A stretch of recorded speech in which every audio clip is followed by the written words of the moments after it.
और अब बात करेंगे झारखंड की, जहां विधानसभा चुनाव का बिगुल बज चुका है। इस चुनाव में राजनीतिक दलों के नेता एक दूसरे पर तीखे प्रहार भी कर रहे हैं। एक तरफ भाजपा राज्य में एनआरसी लागू करने की बात कह रही है, तो वहीं कांग्रेस के प्रदेश अध्यक्ष केशव महतो का कहना है कि राज्य में बांग्लादेश घुसपैठ का तो कोई मुद्दा ही नहीं है।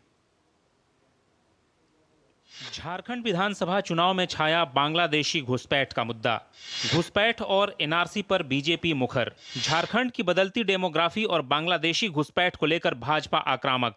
भाजपा ने कहा सत्ता में आए तो झारखंड में लागू होगा एनआरसी। कांग्रेस ने घुसपैठ के आरोपों को बताया बेबुनियाद। जैसे जैसे झारखंड विधानसभा चुनाव के दिन नजदीक आ रहे हैं, राज्य की राजनीति के केंद्र में बांग्लादेशी घुसपैठ और एनआरसी का मुद्दा छाया हुआ है। बीजेपी ने बांग्लादेशी घुसपैठ और एनआरसी को न केवल प्रमुख चुनावी एजेंडा बनाया है, बल्कि संकल्प पत्र में भी इसे समाहित करने का निर्णय लिया है। झारखंड में भाजपा के चुनाव सह प्रभारी हिमंता बिस्वा शर्मा ने कहा है कि चुनाव के बाद उनकी सरकार संथाल परगना में एनआरसी लागू करेगी और घुसपैठियों को बाहर निकाला जाएगा। देखिए, कल भी आपने देखा है झारखंड सरकार का अनुरोध पत्र, जहां में यह लिखा गया है कि घुसपैठी आते हैं, मद्रासा में उनका ट्रेनिंग होता है, आधार कार्ड बना दिया जाते हैं। तमाम बातें अभी सामने आ रहा है। हमारा यही मानना है कि ये चुनाव का बाद बीजेपी सरकार बनेगा और हम लोग संथाल परगना में एनआरसी भी बनाऊंगा और घुसपैठी को बाहर भी करूंगा। झारखंड में कांग्रेस के प्रदेश अध्यक्ष केशव महतो राज्य में बांग्लादेशी घुसपैठ को कोई मुद्दा ही नहीं मान रहे हैं। ये सब बेबुनियाद आरोप है और इसको तो जवाबदेही अपने लेनी चाहिए होम डिपार्टमेंट को, जिन पर सीमा सुरक्षा की जिम्मेवारी है। और यदि उस तरह की बात है तो वह जांच एजेंसी भी उनके पास है, वो जांच करके निकाले कितने बांग्लादेशी लोग यहाँ घुसपैठी किया। वहीं गोड्डा से भाजपा सांसद निशिकांत दुबे ने झारखंड की हेमंत सोरेन सरकार पर बांग्लादेशी घुसपैठियों को शरण देने और वोट बैंक की राजनीति करने का आरोप लगाया है। हम जो बातें कह रहे थे कि 9% मुस्लिम आबादी थी 1951 में, आज वो 24% हो गई। पूरे देश में से मुस्लिम जो है 4% बढ़ा, हमारे संथाल प्रणाम में वो 15% बढ़ा। ये 11% बांग्लादेशी घुसपैठिया है।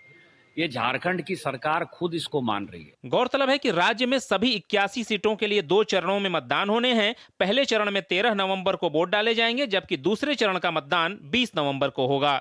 झारखंड चुनाव में दोनों प्रमुख गठबंधन ज्यादा से ज्यादा सीटें हासिल करने के लिए लोगों को अपने पक्ष में करने में जुटे हुए हैं। झारखंड में इसमें विधानसभा चुनाव का शोर चारों ओर है और भाजपा की ओर से बांग्लादेश घुसपैठ का मुद्दा भी जोर शोर से उठाया जा रहा है।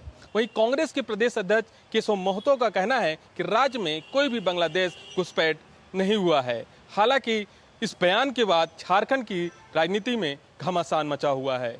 Somesh Patel, DD news, Ranchi, Jharkhand. ये रिपोर्ट आपने सोमेश पटेल की देखी और सोमेश पटेल खुद इस समय हमारे साथ जुड़ चुके हैं। सोमेश रांची से सीधे जुड़ रहे हैं हमारे साथ।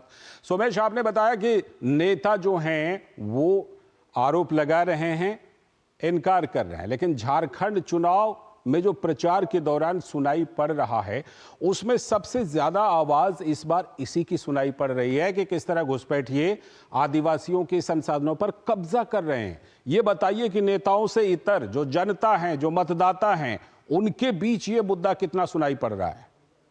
लालचंद, जरूर आपको बताना चाहूंगा, जैसे जैसे चुनाव नजदीक आता है वैसे वैसे ये मुद्दा लगातार जनता के बीच पहुंच जाता है। झारखंड में सबसे बड़ा मुद्दा अगर कोई है आज के डेट में तो बांग्लादेश घुसपैठ का मुद्दा है। स्थानीय लोगों का साफ तौर पे कहना है कि जो यहाँ की आदिवासी लड़कियां हैं, आदिवासी महिलाएं हैं, उनका धर्मांतरण किया जाता है, घुसपैठ हो रहा है।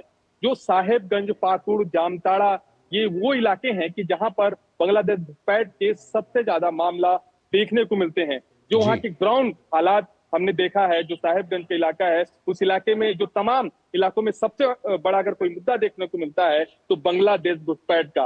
हालांकि आपने एक बात देखी होगी और आपको भी यह मालूम होगा कि 2023 में जो झारखंड की मुक्ति मोर्चा सरकार है, इन्होंने स्थानीय प्रशासन को एक लिखित आवेदन दिया था, जिसमें साफ तौर पे कहा था कि बांग्लादेश घुसपैठ हो रहा है, इन बांग्लादेश घुसपैठ को राज्य से बाहर करना है। अभी चुनाव का समय है और चुनाव के समय जो तमाम राजनीतिक पार्टियां हैं, मैं बीजेपी की बात करूं तो यहाँ पर बीजेपी इन्हीं मुद्दों को लेकर ग्राउंड जीरो पर उतरी है, चुनाव के मैदान में उतरी है। और ये इस समय जो झारखंड का सबसे बड़ा कोई मुद्दा है तो बांग्लादेश घुसपैठ का मुद्दा है। एक बात इसमें साफ तौर पे देखने को मिलता है कि जो आदिवासी क्षेत्रों में आदिवासियों की संख्या कम हुई है, 15% जो यहाँ पर मुस्लिम आबादी बढ़ी है और आंकड़े इस बात को लगातार कह रहे हैं, चाहे नेता जितना भी न करें, लेकिन आंकड़े इस बात को कह रहे हैं और अब वहां के मतदाता और जनता को इसके बारे में सोचना है। बहुत बहुत शुक्रिया सोमेश, फिलहाल आपका जुड़ने के लिए और इस रिपोर्ट पर बात करने के लिए बहुत बहुत शुक्रिया आपका। वक्त है एक छोटे से ब्रेक का और ब्रेक के बाद जब लौटेंगे तो आप